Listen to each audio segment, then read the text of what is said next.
Johnny Carson was the king of cool on TV, charming presidents and Hollywood legends with ease. But even the king of late night had his limits. Some guests pushed him so far he had to grip his mug just to keep from snapping. What could make the smoothest host in history secretly see red? Let's pull back the curtain. You'll be surprised. Bob Hope. You'd expect a comedy titans like Johnny Carson and Bob Hope to create late-night magic. Instead, it was more like a Cold War. Carson's feelings for Hope soured into something bordering on contempt. What triggered it? Hope's rigid old-school reliance on cards and pre-scripted routines. For a master of improv like Carson, every Hope appearance was torture. Hope's team would deliver topics and jokes ahead of time, turning Johnny from host into glorified card holder. Hope's segments felt less like sparkling conversation and more like forced marches through a forest of corny one. It didn't help that Hope rarely strayed from the formula. Johnny loved a guest who could riff, roll with the punches, and turn a dull story into late-night gold. Hope just wanted to pitch his latest special or plug another charity never mind if the audience was cringing at home. Off-air, Johnny described interviewing Hope as talking to a giant promotional machine. Carson tried to be professional, but you could see the tension, a clenched jaw, fake laughs, glances at the clock. In the end, the only surprise was that Johnny never snapped live on air. But in private, if anyone made Johnny want to throw a haymaker, it was the legend who refused to play ball, Joan Rivers. Early on, Johnny Carson saw Joan Rivers as his late-night air-app parent. He gave her her big break, championed her on the show, and let her guest host The Tonight Show dozens of times. Their chemistry was undeniable until the day she went behind his back. When Rivers signed a deal to host her own late-night show at Fox, she didn't call Carson first. She didn't even warn him. The news blindsided Johnny, and the betrayal cut deep on air. Rivers had always been brash, electric, and sometimes chaotic. Her humor matched Johnny's, but her style could clash with his desire for control. Affair. Carson saw her move as treachery. The fallout was volcanic. Carson banned Rivers from The Tonight Show for life. He refused to take her calls, never spoke to her again, and made sure no one at NBC would touch her for decades. For Carson, this wasn't just a professional split.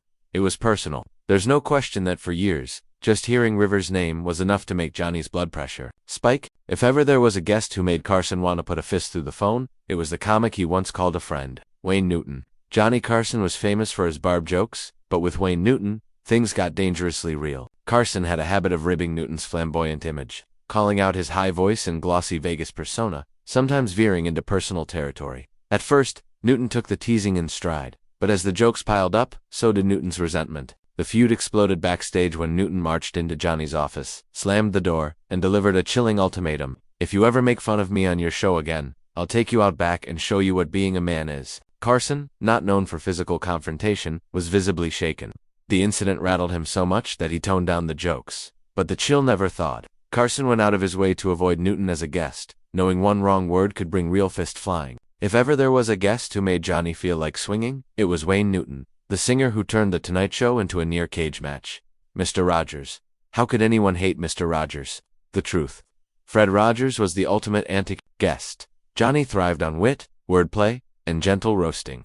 Mr. Rogers floated through interviews with pure sincerity and zero tolerance for sarcasm. Every time Rogers appeared, Carson's usual charm was blunted. His one-liners bounced off Rogers like ping-pong balls against a church window. There is no chance for comic tension, no lively banter, just long, earnest monologues about feelings, childhood, and the importance of kindness. Carson would try to steer the conversation back to laughs, only to be stonewalled by Rogers' gentle gravity.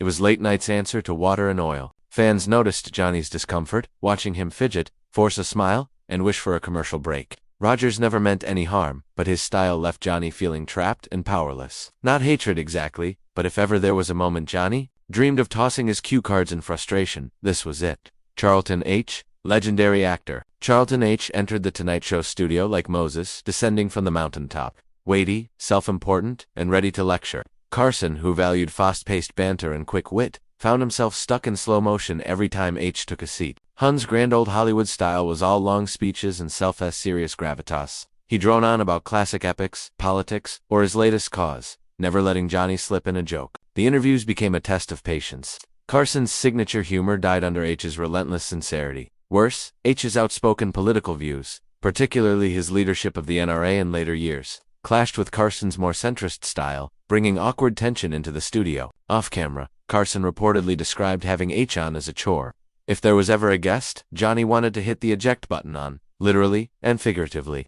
It was the actor who took himself far too seriously for late-night TV, Chevy Chase. Some guests stormed The Tonight Show with egos so oversized they practically needed their own dressing room. Chevy Chase, hot off Saturday Night Live, was the original late-night showboat. While audiences loved his deadpan humor, Carson saw a brash, self-important rival with little respect for tradition. Chase's sarcastic edge cut through Johnny's smooth hosting style. He'd interrupt, talk over Carson, and drop barbs that weren't just jokes. They were thinly veiled digs. Worse, Chase seemed to believe he was already the king of late night, never showing deference to Johnny's legacy. Carson hated the dynamic, and off-air he described Chase as one of the few guests who truly rubbed him the wrong way. There on camera, exchanges turned icy with Johnny, barely concealing his irritation. When Chase left the stage, Carson was visibly relieved. If he ever wanted to punch a guest for pure arrogance, Chevy would have been top of the list. Frank Sinatra wasn't just a guest, he was an event.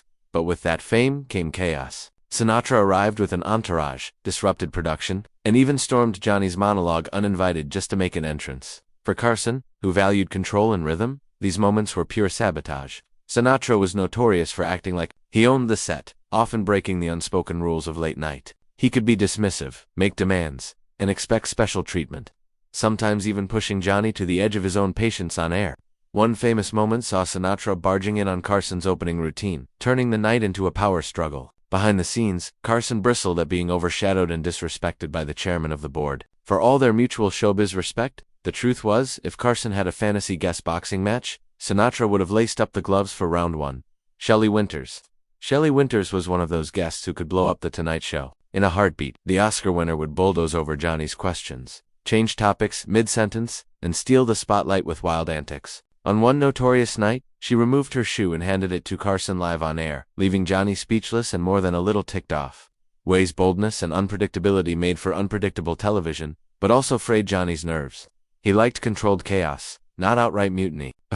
He reportedly dreaded her appearances, knowing that any attempt to guide the interview could end in disaster, or at least utter exhaustion. Winters' anything-goes style clashed hard with Carson's more reserved, controlled approach. For all her talent, she's remembered as one of the guests Johnny would have gladly swapped for an empty chair or a punching bag. Norman Mailer. Every talk show needs a little controversy, but Norman Mailer delivered it in spades. The celebrated author loved nothing more than an argument, and would happily hijack The Tonight Show to prove it. Mailer sparred with Johnny, challenged his jokes, and launched into long-winded debates about politics, culture, or gender.